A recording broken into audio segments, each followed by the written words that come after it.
Hello, everyone. My name is Xing. I am an assistant professor of media design and interaction at Parsons. Hi, I'm Catherine Moriwaki, Associate Professor of Media Design at Parsons. Hello, everyone. This is Zhang, she, her. I'm a critical computation lab faculty for this fall.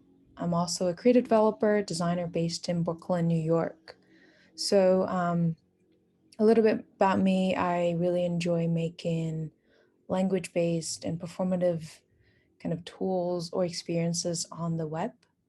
For today's topic, which is networked choreography, I would be pretty much talking about a couple of projects that I'm either in the process of making or had made or is part of the team that kind of contributed to.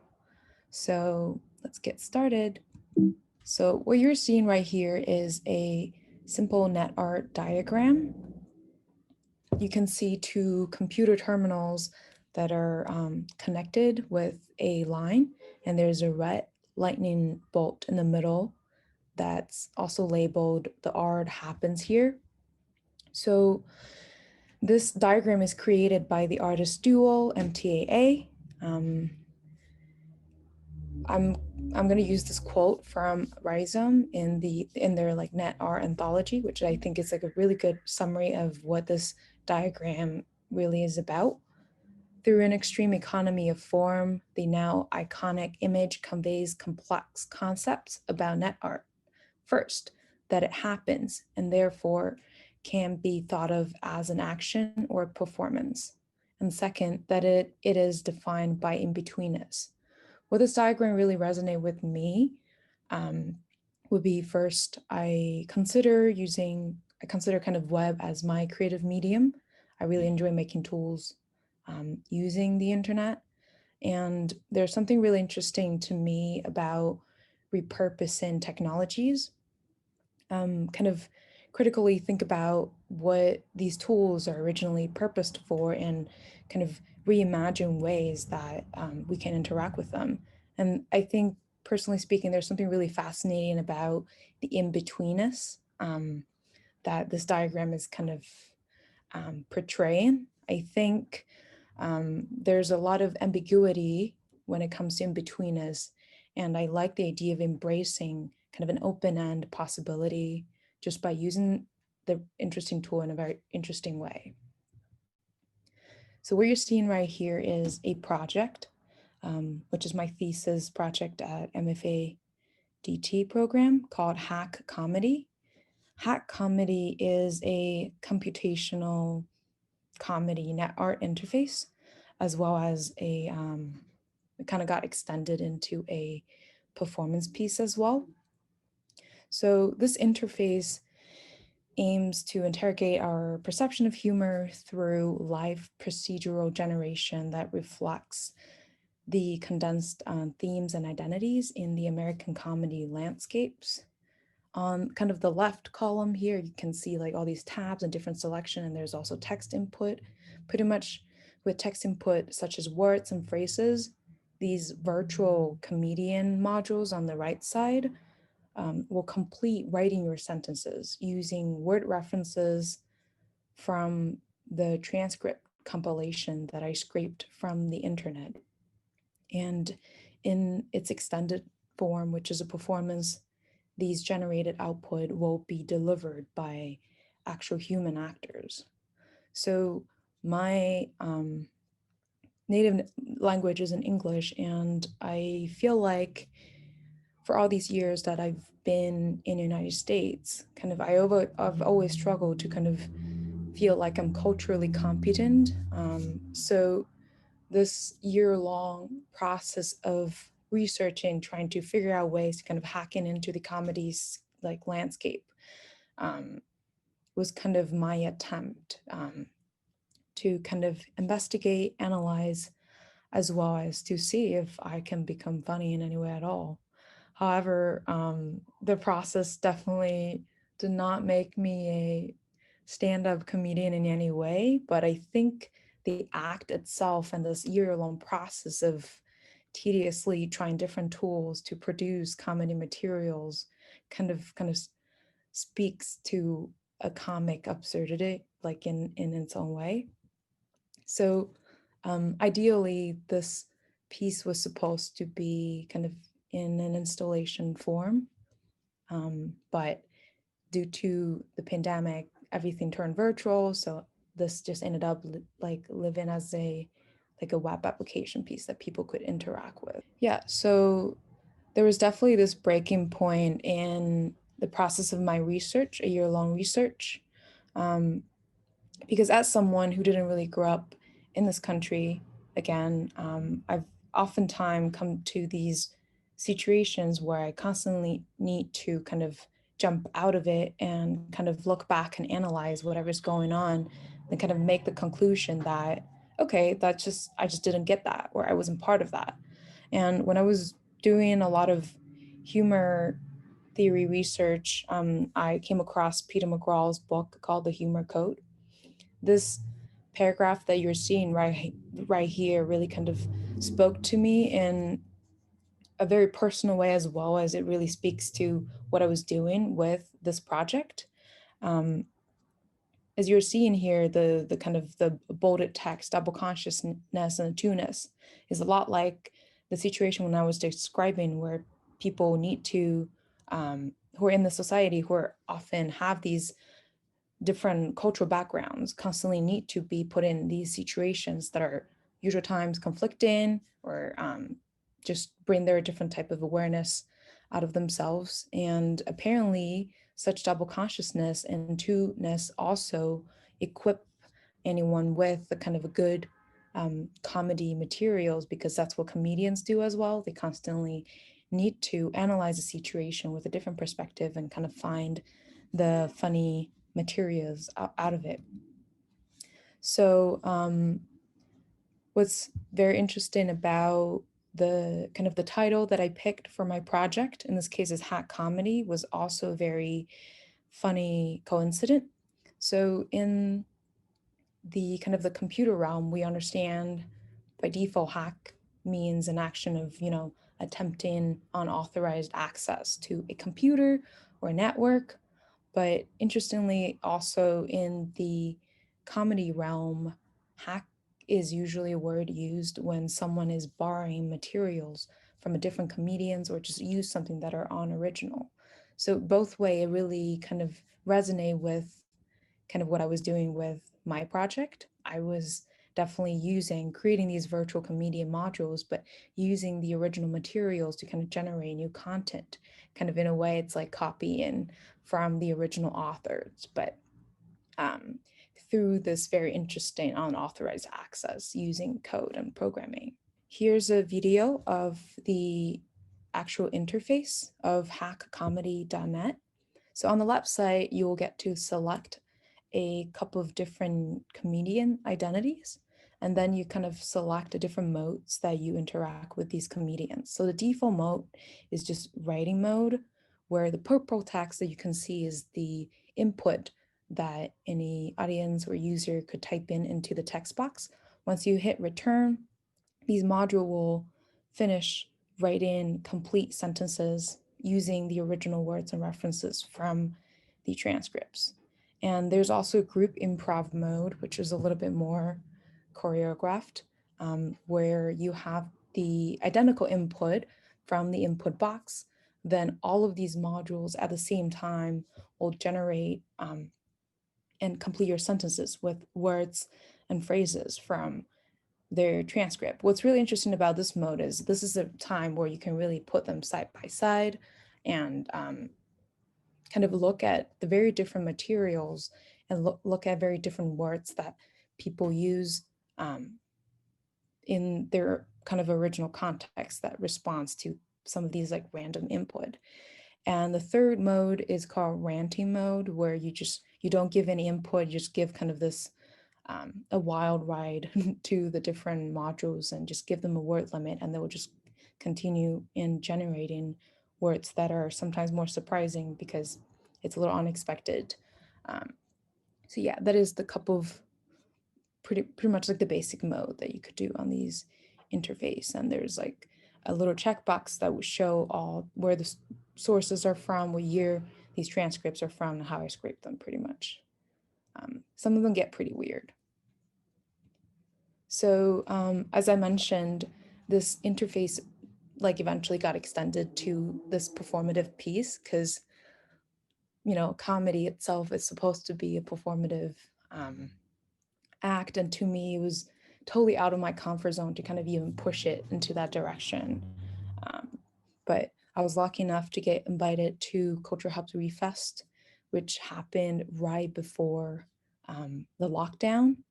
So I ended up inviting three of my friends who were the human actors of my virtual comedian modules. And I had this is like a like behind the scene look of where my like kind of workstation is at. So I kind of extended the interface into a more performative, like simplistic, like backdrop for them. And I had all these scripts prepared and like they are all marked in like a MATLAB style. Then I will be typing things on my end and the generated output would show up on the screen as a backdrop behind them. And the human actors, they have no idea what, like they kind of have the idea of what the structure of the original script is like, but they could not expect like the actual generated output, and they have to use their own like way to perform it out, sometimes individually, sometimes simultaneously if I'm using the group improv mode. So here's a little kind of a diagram that I drew that pretty much tells you how this whole flow is going. I'm kind of on the side where I'm given the input with kind of my script on my side that I can type. Then I either give this to one of the module or multiple modules, and then the human actors on their iPad would see the output and they have to perform it out.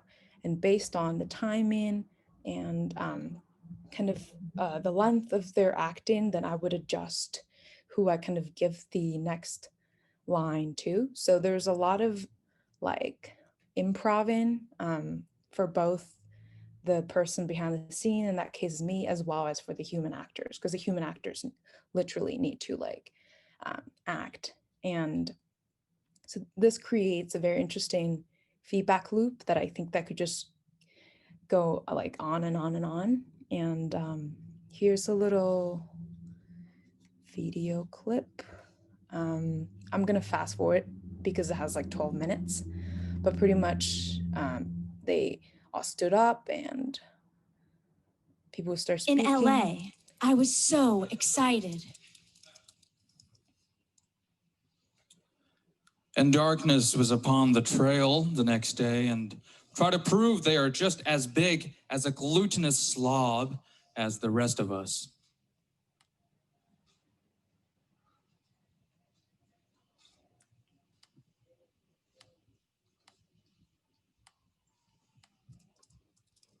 This is probably the time when I'm cleaning, like activating new modules to come out. And the Spirit of God moved upon the slope. And God said, "Let there be where I am today, if it were not for my support group." And there was no click. And God saw the guest bathroom, that it was an earthquake, and God divided the way it is. And from the lady in the porn, and God called the front desk. Yeah, so that must seem really bizarre when you're watching it, because one of kind of the corpus that I used was Genesis from the Bible, and I remember the other two, one was Shakespeare's "Shall I Compel Thee to the Summer's Day," and the last one was actually the Beatles' "Hey Jude," where because of the music and the performers actually had to sing the generated lyrics with their interpretation of how "Hey Jude" would sound like. And we didn't end up having many audiences, which you were supposed to have because it's supposed to be a live comedy show. But because of the lockdown, we ended up just having like the few performers at the show, and we ended up just live stream the whole thing, and I had friends and family just watched from far. So yeah, so that was Hat Comedy, and the reason I'm putting the slides here is because literally like a year ago, I think it was a year ago, I participated in this workshop that Todd Anderson hosted at Culture Hub. He was building his Chrome extension. By the way, Todd is an artist, educator, developer. He also teaches at the New School. So I was in this workshop with him that we try to use Hitchhiker, which is a Chrome extension that pretty much allow people to live perform on the web. And it really inspired me in many ways, including having me kind of rethink about the potential of considering web as a kind of a really performative tool. And in this interface, pretty much like within this extension, you join a chat room, and you're pretty much, when you're joining the room, you're given consent to whoever that created room to take you on this web browsing journey, and wherever he or she or they go, you'll be simultaneously seeing these updates on your screen. But the interesting thing is there are all these plugins that Todd designed that would allow you to actually change up the content and structure of all these websites. And towards the end of the workshop, I think it was like a whole week long, and on the Friday night, and we all got invited to kind of prepare a performative piece with the tool. And I remember, I think mine was like I created these like JavaScript, like actually P5 injection that would allow other people to doodle with me on Craigslist. So yeah, so everyone has their laptop on. They all joined my chat room, and I started to browse on these like posting that has like chairs, couches where you can fit a lot of different people, and we start drawing figures on there. And I think, yeah, this was, I think, a month later where we all got invited to perform with him at Baby Castles again, where you can see this is just like a crazy scripts, like changing up all the HTML tags that are on the actual website, and people have their laptops and phones on, and they can all simultaneously like interact with me on the same interface. We're all doodling on these couches and random posting on the site. And I think to me that was just a very inspiring experience in many ways, which brings me to the last piece of work that I'm going to be talking about this topic. This was the spring 2020 Parsons Hindsight thesis show, kind of experimental component called the guest book.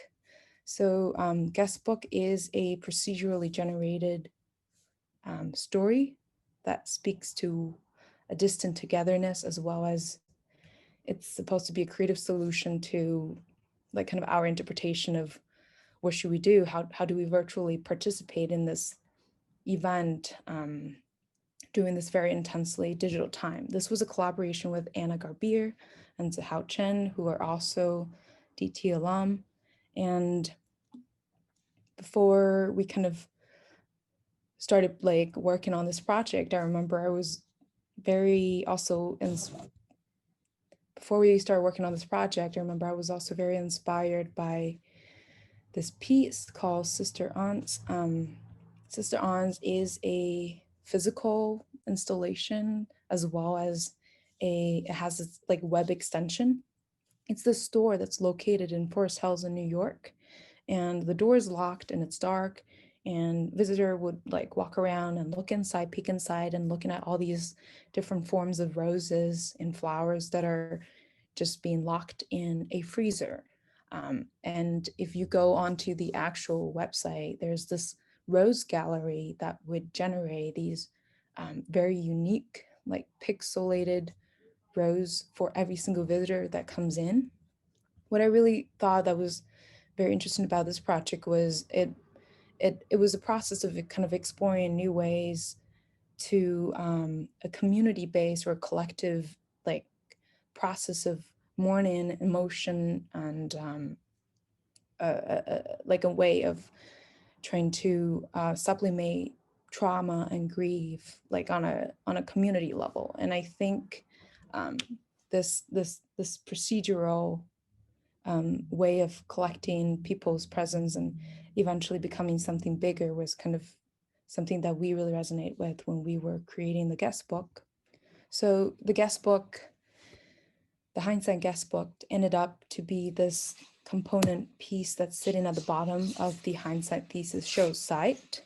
And when you click on it, it's going to expand to a full page infinite scroll of like these generated fictional stories. So what's actually happening behind the scene is we have this WebSocket server that would take in people's footprint on the site, and there are different type of footprints will get translated into these fictional sentences as if we're all kind of showing up in a physical gallery space. We're talking to each other, we're peeking over each other's shoulder and looking at each other's work.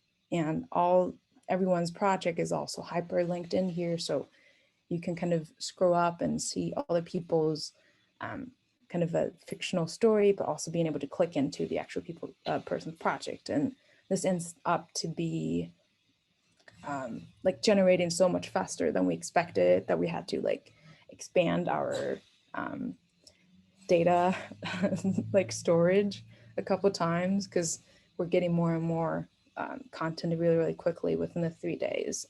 But I think altogether, it kind of really came together and made this kind of a record that we can go back to and kind of really resonate with the feeling that we all had remotely. But at the same time, it's kind of it's also a sense of togetherness in the virtual and digital world. And that's it for me. Thank you. Thank you so much for the presentation. That was so wonderful. And it just felt like there were so many really refreshing usages of the technique of text generation for me, because you put it into really specific context. So specifically with hack comedy, I was really interested and taken away with the way you were pairing, like the sense of two-ness and the sense of two cultures, and also the pressure or frustration of cultural assimilation with with a tool that generates text and generates jokes for you in a way. And I think what was really interesting to me was like when I'm not like deeply familiar with every single comedian on there, but I am kind of familiar with maybe a few of them, and just like seeing the kinds of words that were being pulled out, but like yet disembodied from their original skit. It's like when it's put into that form, it really becomes these fragment and broken sentences that kind of really reveals the comedian's own like lexicon and their own dictionary and their own like branches of knowledge and where that comes from. And that branch of knowledge can be the performative one, right?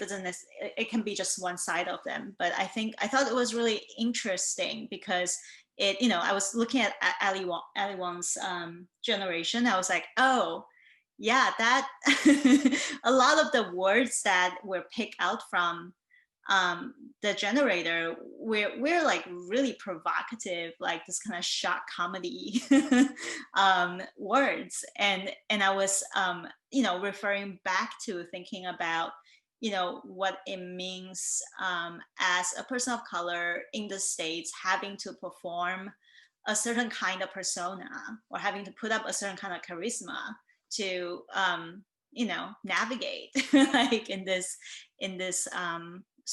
mainstream culture. Like I thought it was really interesting because in a way it really lay bare the kind of like skeletons of the kind of words or the kind of like values that some of these comedians had.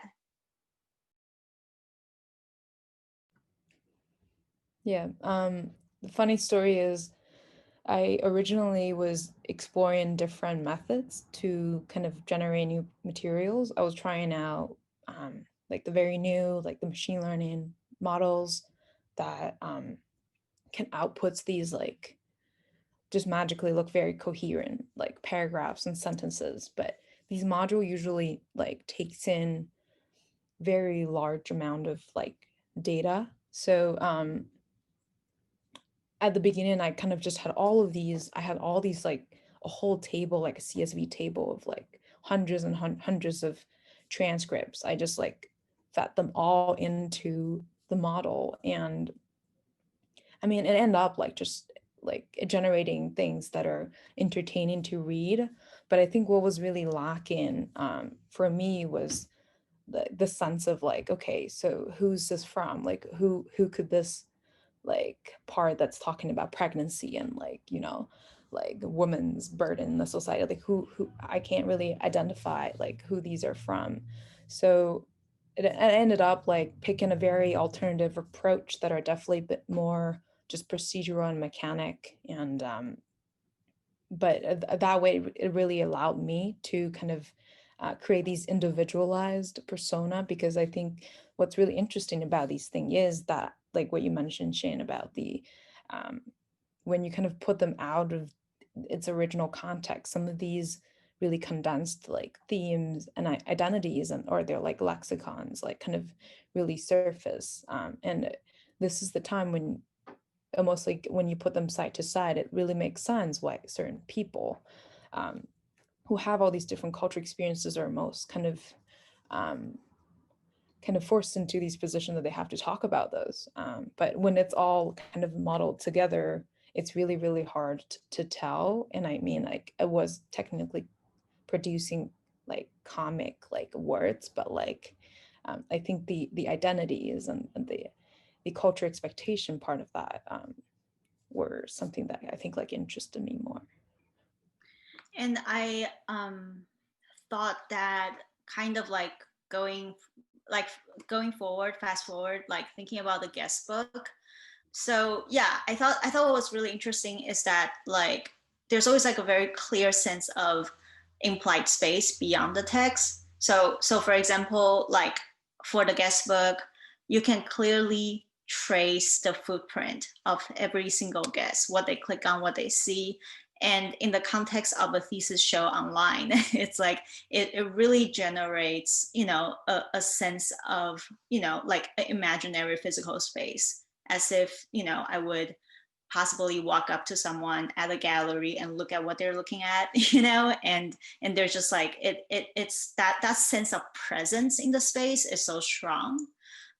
Where the space that was being brought up with hack comedy is a different kind, you know. It's a much more, it's a very deepened kind, and it's a very painful kind too, I think. And it really challenges the notion of like different identities as different spaces, and I thought that was really interesting. So I guess one thing that I am wondering is that where do you see your work going from here?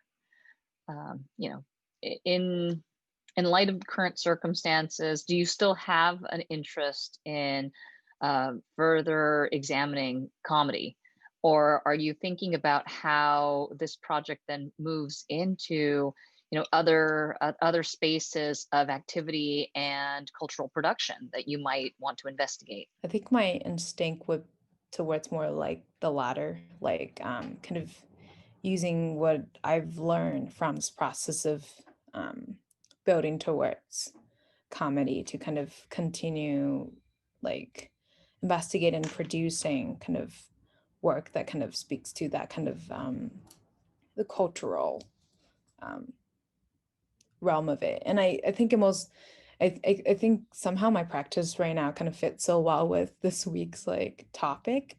Um, right now, because I mentioned Anna Garbier, who is also a collaborator on the guest book. She came from a background of linguistics, so like we clicked really well in just many aspect. And we like after our graduation, we started collaborating like virtually because we kind of had to. And right now we are in the process of creating a 12 in 12 projects, 12-month and 12 projects in 12 months, where we're coming up with these new topics every month that are related to using web technologies to produce some type of kind of linguistic based work that kind of answer to some type of questions that we had. And our hope is that to kind of break out of our comfort zone, we still kind of want to continue the kind of the performative aspect of it. And I think that's one of the really biggest thing that I took out from working on Hack Comedy is there's a lot of potential kind of in the realm of like working with language. And I think my kind of double identity is in a lot of way always informed like how I explore any type of topics. I kind of always go back and forth. And but I think the performative aspect of it, in a way, I think is something that I just want to keep pushing, just because I get very uncomfortable when I know that this needs to be something that's going to be seen in public. But I think in a way it brings out different type of energy and different type of imagination, and again like different type of space to what a piece of work could be. But yeah, I definitely want to continue making like language or like text-based work. That sounds extremely fascinating, and I know that we all look forward to seeing how your work develops next and what you plan on creating with your collaborators.